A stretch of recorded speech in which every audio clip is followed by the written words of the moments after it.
Finalmente, en 1513, se da visto bueno a una expedición.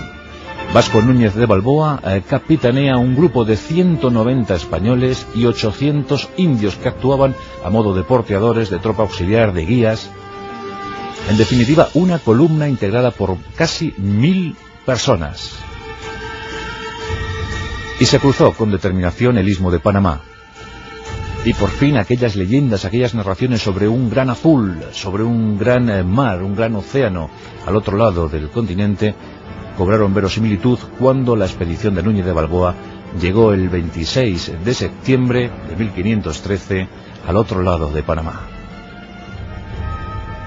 Subieron una colina. Los guías indígenas mostraban entusiasmados la visión de un océano azul, limpio, tranquilo, cristalino.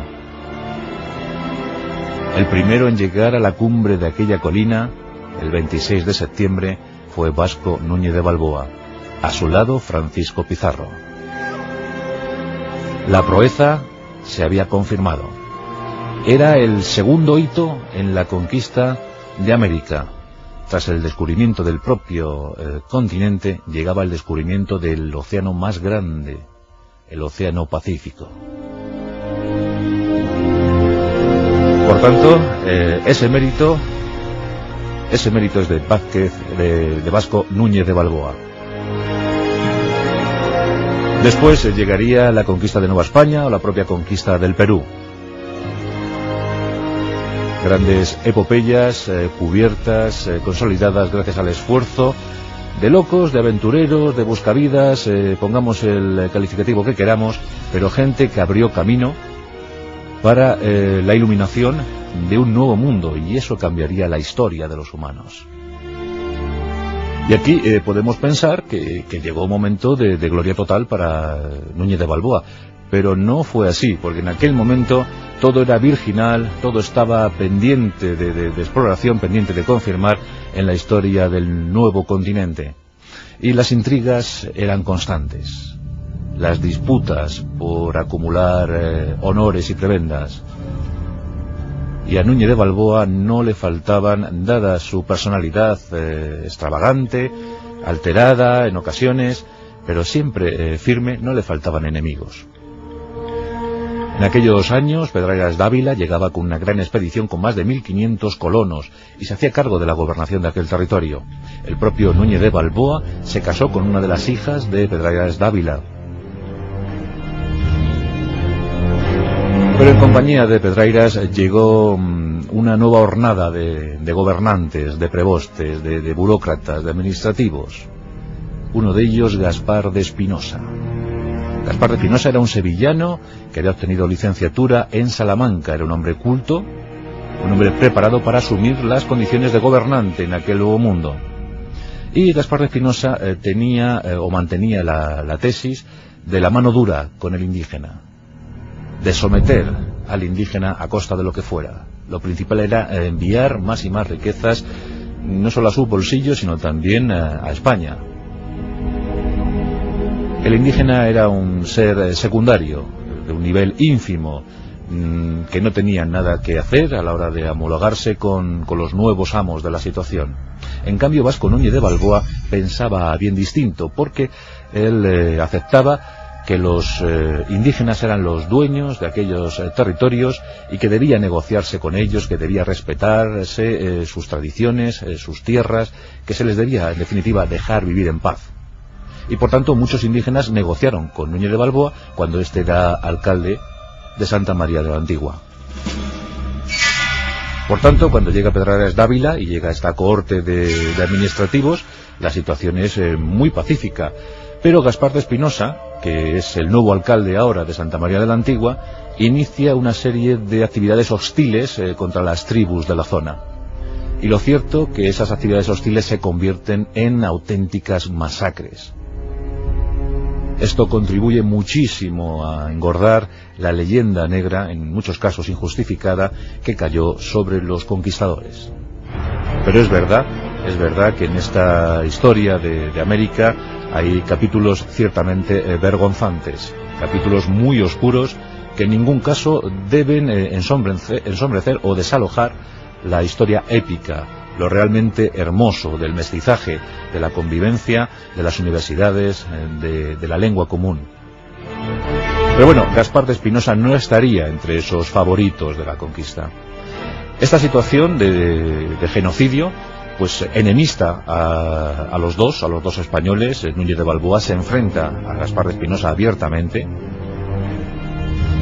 y el sevillano comienza a tejer una urdimbre de conspiración en torno a la figura del extremeño.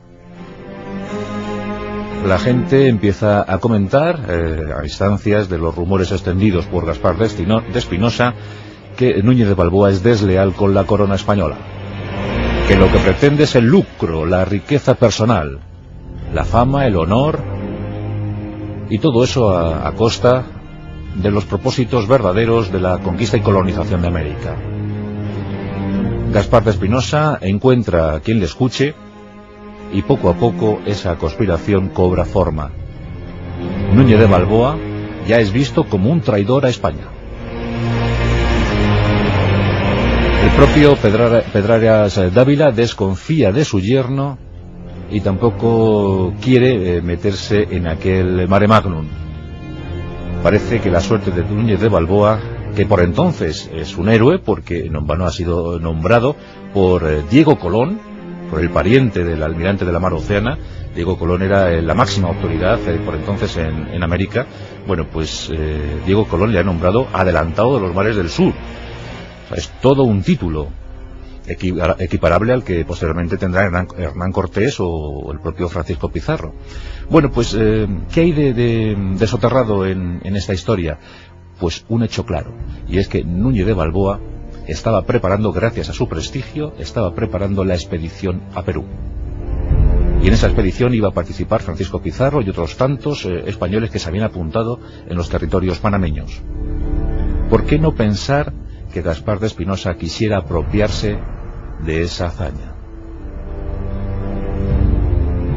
Nunca lo sabremos fehacientemente. Lo cierto es que a finales de 1516, principios de 1517, Vasco Núñez de Balboa es apresado y sometido a un juicio sumarísimo por traidor. Le desbaratan la expedición a Perú, por supuesto, y le juzgan de forma miserable. La sentencia no puede ser más contundente. Vasco Núñez de Balboa es declarado traidor a la corona, y la pena que se le entrega es la de morir ahorcado y decapitado en el cadalso. El 21 de enero de 1517, esta sentencia fatal es llevada a término. Vasco Núñez de Balboa, uno de los grandes hombres en el descubrimiento y conquista de América, es ejecutado a la edad de 41 años, y tan solo le lloró una india que estuvo fiel, que permaneció fiel a su lado hasta el último momento. Fue la que recogió su cadáver, la que limpió de sangre el mazo donde había sido decapitado este gran capitán de la conquista. Por su parte, Gaspar de Espinosa regresó a España y murió años más tarde, sin que se supiera más. Pero lo cierto es que tras muchas investigaciones, tras muchas centurias de análisis exhaustivo, se pudo saber que este hombre, Gaspar de Espinosa, fue mecenas secreto de esa expedición a Perú, que en este caso ya era capitaneada por Francisco Pizarro. Sí, Gaspar de Espinosa suministró fondos económicos, entregó dinero, no se sabe muy bien de qué arcas, pero entregó dinero bajo mano para que Francisco Pizarro pudiera llevar a buen puerto esa conquista del Perú. De no haber mediado esta disputa entre Gaspar de Espinosa y Vasco Núñez de Balboa, a lo mejor hoy estaríamos hablando de otra conquista, de otra exploración, de otra forma de entender las cosas, de otra forma de hacer las cosas en América. ¿Qué hubiese pasado si Vasco Núñez de Balboa, tan conciliador, tan apacible, tan amistoso con los indios,